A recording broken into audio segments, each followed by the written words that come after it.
Donc, avant de prendre le fichier de mathématiques, les CP, nous allons voir comment placer des nombres pour faire une addition en colonne.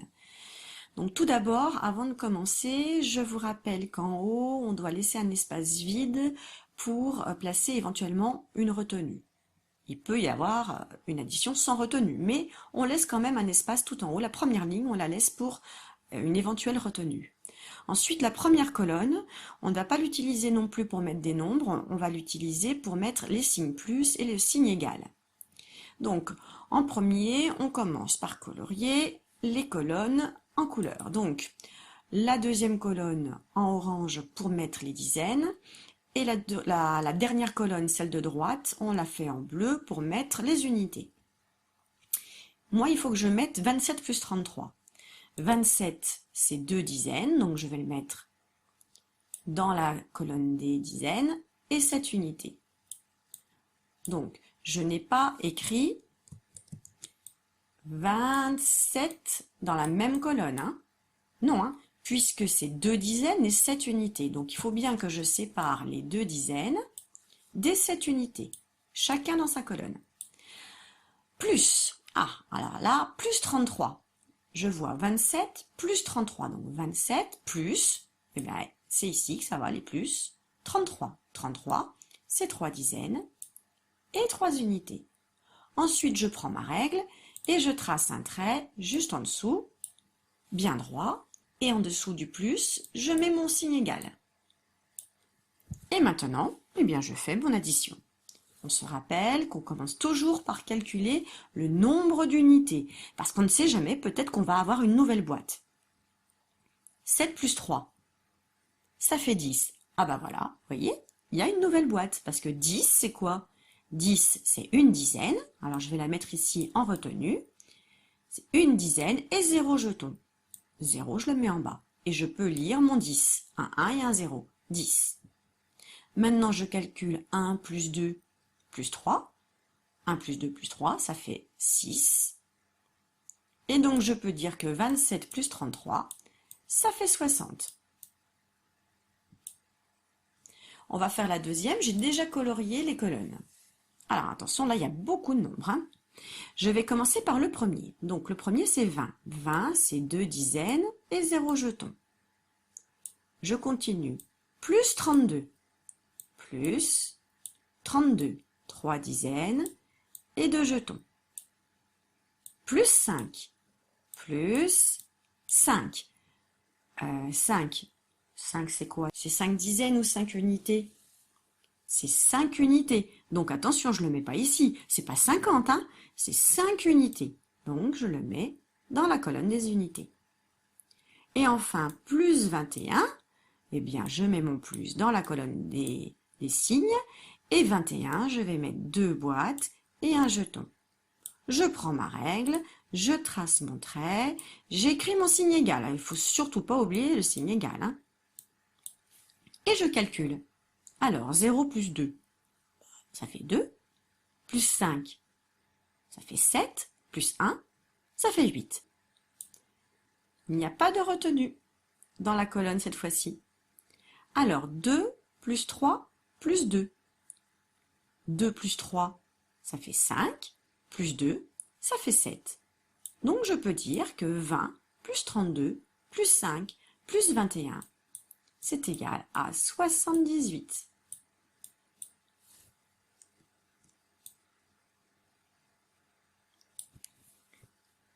Vous ouvrez maintenant votre fichier à la page 112. Et on fait le premier rond, vous devez calculer 11 moins 6. Donc vous réfléchissez si c'est beaucoup, si c'est pas beaucoup, si on barre au début ou si on barre à la fin. 11 moins 6. Vous pouvez faire pause à chaque fois. Rond vert. 13 moins 4. Rond rouge. 16 moins 7. Rond bleu. 12 moins 7. Rond rose. 14 moins 8. Voici la correction.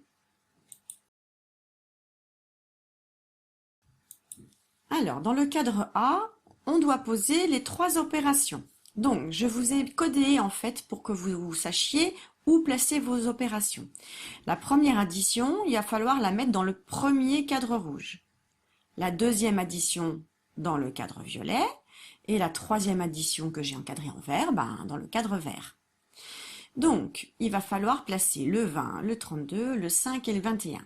On est parti. Donc, on va déjà commencer par colorier les colonnes des dizaines en orange et les colonnes des unités en bleu.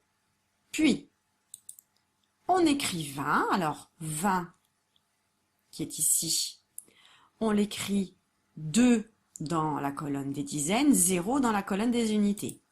Maintenant, on va écrire plus 32. Donc, on va mettre le plus dans la première colonne, le 3 dans la colonne des dizaines et le 2 dans la colonne des unités. Ensuite, on a plus 5.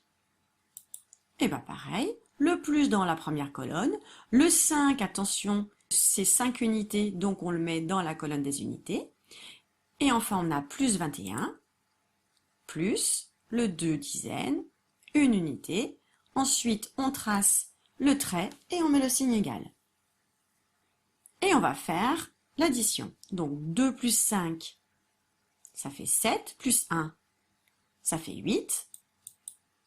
Donc ici, nous n'avons pas de nouvelle boîte, nous n'avons pas de nouvelle dizaine, donc pas de retenue.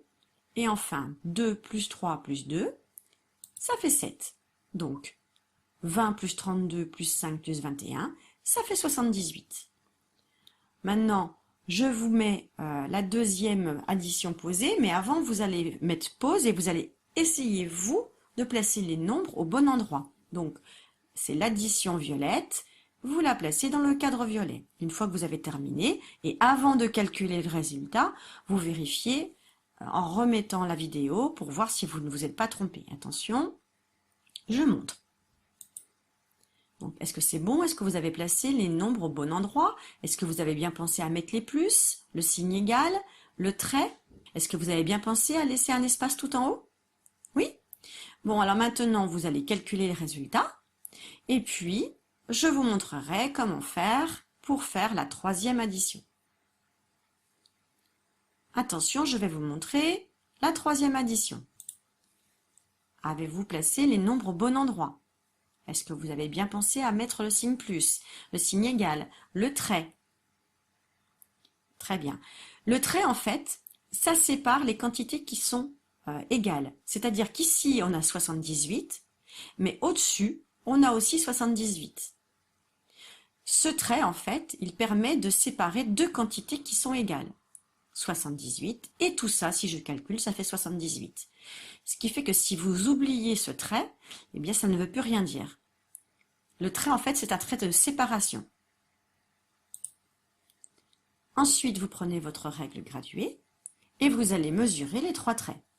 Vous allez écrire combien les traits mesurent à chaque fois, sans oublier à chaque fois de marquer centimètres.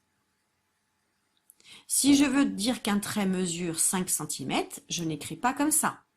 C'est pas centimètre 5. Non, il mesure 5 cm. Donc je vais d'abord écrire le 5 et ensuite je vais écrire centimètres. Comme ça, quand je vais lire 5 centimètres. Alors, on refait le même exercice que la dernière fois. On va devoir chercher les trois opérations qui sont difficiles. Donc, pour savoir si une opération est difficile, on regarde le nombre des unités. Ici, il y en a 8. Ici, il y en a 8. 8 moins 8, c'est facile. Ici, j'en ai 3. Et là, j'en ai 6. Ah ça, si j'ai 3 doigts et que je dois en enlever 6, ça, c'est compliqué. Donc, celle-ci, elle est difficile. Essayez de chercher les deux autres soustractions qui sont difficiles. Alors, est-ce que vous avez trouvé? Celle-ci, elle est facile puisque 9 moins 8, on peut savoir ce que ça fait. 9 moins 6, facile. 4 moins 5. 4, c'est plus petit que 5, donc on ne peut pas faire 4 moins 5. Elle est difficile. Et 6 moins 8, elle est difficile. Donc, on en a 3 qui sont difficiles. On va recopier les soustractions au bon endroit. Donc voilà, j'ai recopié les 3 soustractions. Donc 23 moins 6, 44 moins 5, 46 moins 8. Donc déjà, vous pouvez aussi faire les soustractions qui sont faciles. 58 moins 8, ben, on a 5 dizaines. Ça ne change pas puisqu'elle est facile. Et ensuite, on fait 8 moins 8. Ben, 8 moins 8, c'est facile, ça fait 0. Donc celles qui sont faciles, on peut déjà recopier la dizaine et après chercher combien il reste d'unités. Celles qui sont difficiles, je rappelle qu'on doit faire un dessin. Donc, on va déjà dessiner 23. Donc je vais dessiner 2 boîtes et 3 jetons.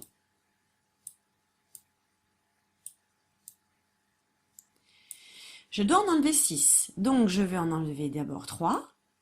Les 3 qui sont là. Et je dois en enlever encore 3. Donc ça veut dire que je vais ouvrir une boîte et je vais en enlever 3. Donc je vous rappelle que quand on en enlève 3, on ne regarde pas la taille de la boîte, on ne se dit pas, bah tiens, il reste la moitié des jetons. Non, hein, c'est pas facile avec un dessin. On doit juste se dire que dans cette boîte, il y en avait 10, j'en ai enlevé 3, donc il m'en reste 7. Attention, je rappelle que quand on doit écrire le nombre de boîtes qui restent, on ne compte pas la boîte qu'on a ouverte. On compte juste la boîte qui reste. Donc, il reste une boîte. Et dans la boîte qu'on a ouverte, il reste 7 jetons. Je vous laisse faire les deux autres. Enfin, vous avez une fiche de travail à faire pour vous entraîner.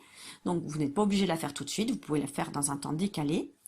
Et il va falloir donc colorier les cases, les colonnes avec la bonne couleur, puis recopier le 23, plus 2, plus 14, plus 22, faire un trait, signe égal, calculer d'abord les jetons, puis les dizaines, et enfin vous trouvez le résultat.